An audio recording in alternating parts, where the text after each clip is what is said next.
नमो श्रीयतिराजाय विवेकानन्दसूरये सच्चित्सुखस्वरूपाय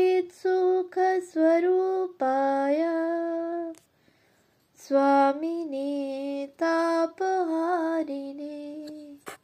পূজনীয় স্বামী অবজোজানন্দজির লেখা স্বামীজির পদপ্রান্তে গ্রন্থ থেকে পাঠ।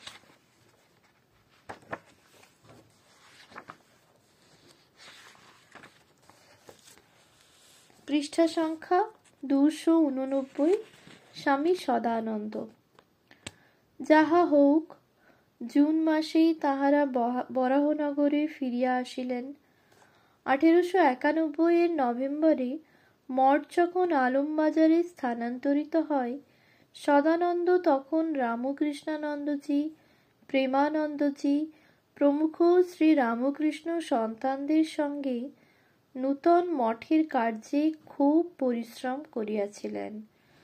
মঠে তখন খুব অল্প কয়েকজন সাধু থাকেন, সুতরাং সকলকেই ব্যক্তিগত সাধন তপস্যা ছাড়াও মঠের বহুবিধ কার্যে প্রচণ্ড পরিশ্রম করিতে হইত। সুতরাং সদানন্দকেও এই সময়ে ধ্যান ভজনের অতিরিক্ত সময়ে জল তোলা, বাসন মাজা, ঘর পরিষ্কার করা এবং ঠাকুর ঘরের আরও নানা কাজে সর্বদাই ব্যাপৃত থাকিতে হইত। সদা ব্যস্ত, আপন ভোলা ও আনন্দপ্রিয় সদানন্দ মঠের সকলেরই প্রিয় ছিলেন। সদানন্দ প্রসঙ্গে তাহার বিশিষ্ট গুরুভ্রাতা স্বামী বিরজানন্দের স্বলিখিত স্মৃতি এইরূপ। গুপ্ত মহারাজকে মঠে তখন সকলে পীড়িত পাগলা বলত। একটু ভালোবাসলে তিনি আনন্দে লাফাতেন, গোলাম হয়ে যেতেন, গা হাত পা টিপে দিতেন, কত খাটতেন। উৎস: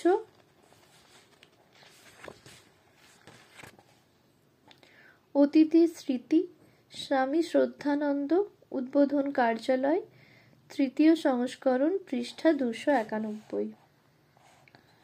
স্বামী শারদানন্দজি তাহাকে বাংলা ভাষাও ইতোমধ্যে বেশ শিখাইয়া তুলিয়াছিলেন। বাংলা কোনো নূতন কথা শুনিলেই সদা সরল সদানন্দের কি আনন্দই না হইত। যতক্ষণ পর্যন্ত না নূতন কথাটির অর্থ বুঝিতেছেন বা শিখিয়া লইতেছেন, ততক্ষণ যেন তিনি বালকের মতো অধৈর্য হইয়া বেড়াইতেন।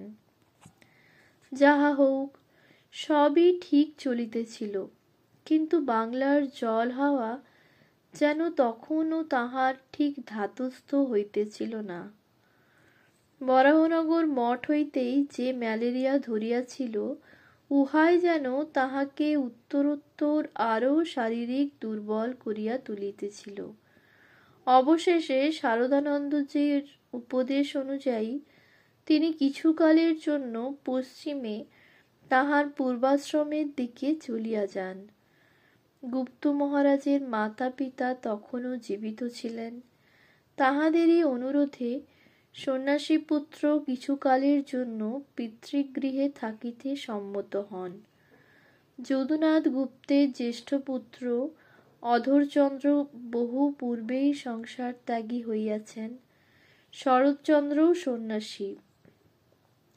সুতরাং শরৎচন্দ্রের আগমনে বৃদ্ধ জনক-জননীর শূন্য বক্ষে কি পরিমাণে আশা ও আনন্দ সঞ্চারিত হইয়াছিল, তাহা সহজেই অনুমান করা চলে।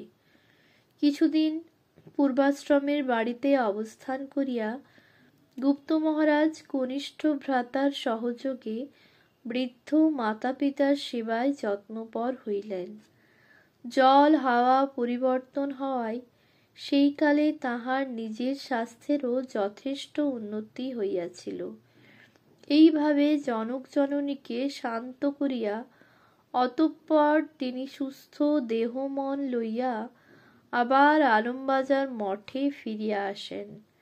সদানন্দ তাহার পিতার প্রসঙ্গে বলিতেন, বাবা খুব ভক্ত ছিলেন। আমি যখন শেষবার জৌনপুর স্টেশন থেকে রওনা হই, উনি আমাকে প্রণাম করতে উদ্যত হন।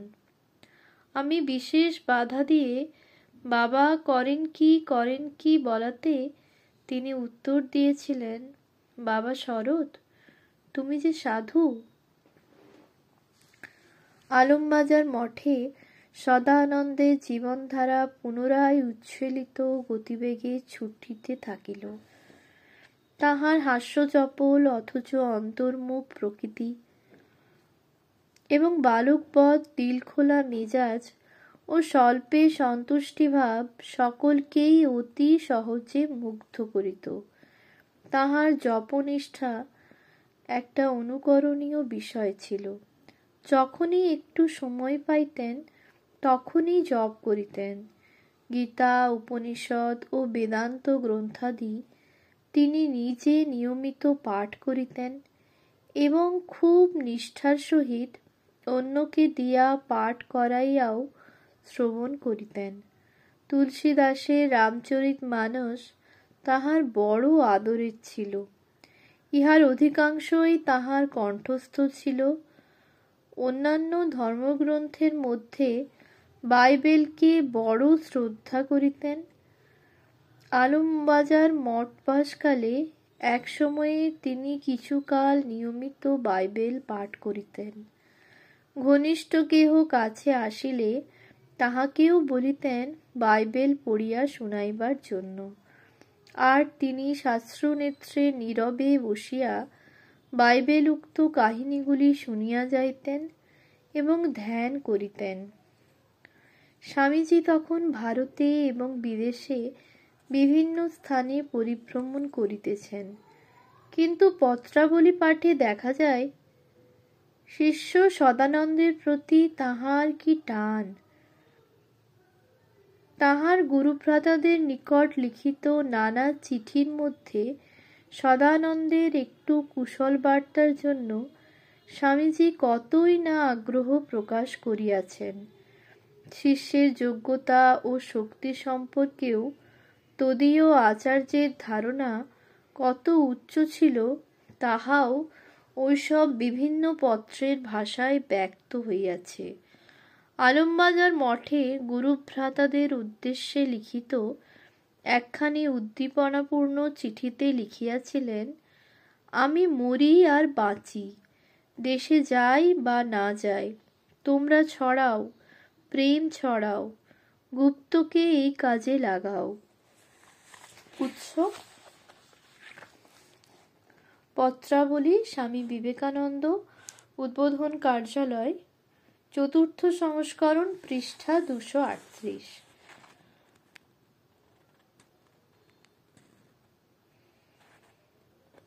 আবার স্বামীজির আরেকটি পত্রে, সেটিও মঠের সকল গুরুভ্রাতা ও শিষ্যদের লক্ষ্য করিয়া লেখা, কয়েকজনের নামের মধ্যে গুপ্ত মহারাজেরও নাম উল্লেখ করিয়া বলিয়াছিলেন, তুলসী, গুপ্ত, বাবুরাম, শরৎ প্রভৃতি সকলের মধ্যেই এক মহাশক্তি আছে। উৎস পত্রাবলী, উদ্বোধন কার্যালয়, ৪র্থ সংস্করণ, পৃষ্ঠা ৪০৮। স্বামীজির এইসব চিঠিপত্রের ভাষায় অনুরক্ত শিষ্যের প্রতি শ্রী গুরুর অসীম স্নেহ ও অনন্ত আশীর্বাদই সূচিত হইয়াছে, সন্দেহ নাই। মঠের বিভিন্ন জনের নিকট লিখিত পত্রের মধ্যে স্বামীজি তাহার প্রিয় সন্তান গুপ্তকেও স্মরণ করিতেন, স্নেহাশীর্বাদ জানাইতেন ও কুশল জানিতে চাহিতেন। তাহাতে সদানন্দ গর্বে ও আহ্লাদে বলিতেন, আরে তা না হলে কি আমার গুরু হতে পারে? আমার মতো বেয়াড়া লোককে শায়েস্তা করতে না পারলে সে কি আর আমার গুরু হয় রে বাবা? অতি সহজ সরল ও প্রাণস্পর্শী উক্তি। 1897 জানুয়ারিতে স্বামীজি পাশ্চাত্য দেশ হইতে ভারতে প্রত্যাবর্তন করেন। পূজ্যপাদ আচার্যকে সর্বপ্রথম বরণ করিবার গৌরব দক্ষিণ ভারতেই লাভ করিয়াছিল। স্বামীজি মাদ্রাজে পদার্পণ করিলে সহস্র সহস্র নরনারীর এক বিপুল জনসমুদ্র তাহাকে একবার শুধু দর্শন করিবার জন্য উদ্বেলিত হইয়া উঠিয়াছিল। সাড়ম্বর শোভাযাত্রা সহকারে যথোপযুক্ত মর্যাদামণ্ডিত সুসজ্জিত একখানি গাড়িতে বসাইয়া স্বামীজিকে রাজপথ দিয়া লইয়া যাওয়া হইতেছিল। তাহার সেই যাত্রাপথের একটুমাত্র ধূলি স্পর্শ করিবার জন্য কত রাজমুকুট ভুল লুণ্ঠিত হইয়াছিল সেদিন। পথে পথে পত্র পুষ্পের তোরণ, প্রতি ভবন শীর্ষে বর্ণাঢ্য পতাকা, দ্বারে দ্বারে দোলায়মান পুষ্পমাল্য, সমগ্র নগরী উৎসব সাজে সজ্জিত হইয়া যুগাচার্যকে অভ্যর্থনা করিয়াছিল। শোভাযাত্রার গতিপথের মাঝে মাঝে স্বর্ণাক্ষরে দীপ্তি পাইতেছিল, এসো শ্রীরামকৃষ্ণের সুযোগ্য সন্তান, স্বাগত পুরুষ সিংহ, স্বাগত অতীত ঋষিগণের যুগ প্রতিনিধি, সুস্বাগত ভগবৎ সেবক, বিশ্ববন্দ বিবেকানন্দ দীর্ঘজীবী হউন, এসো হে শান্তির অগ্রদূত। স্বামী বিবেকানন্দের প্রতি জাগ্রত ভারতের সানন্দ সংবর্ধনা ইত্যাদি এবং বেদ উপনিষদের নির্বাচিত নানা মন্ত্র।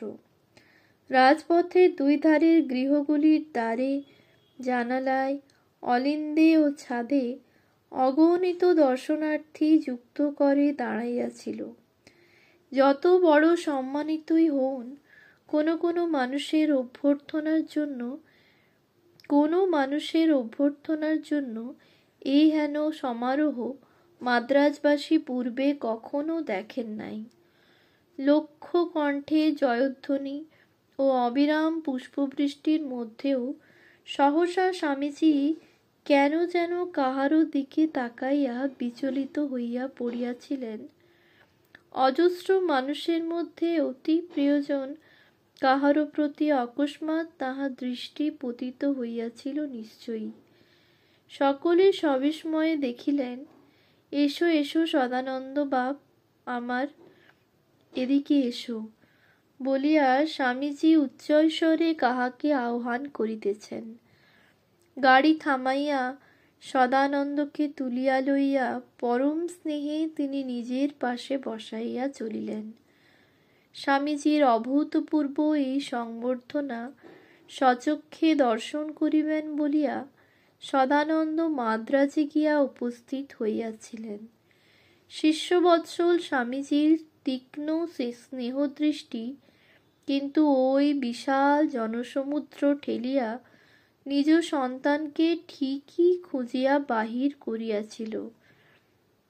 গুপ্ত মহারাজ সেদিনে সেই স্মৃতি স্মরণ করিয়া পরবর্তীকালে নয়ন জলে ভাসিতেন।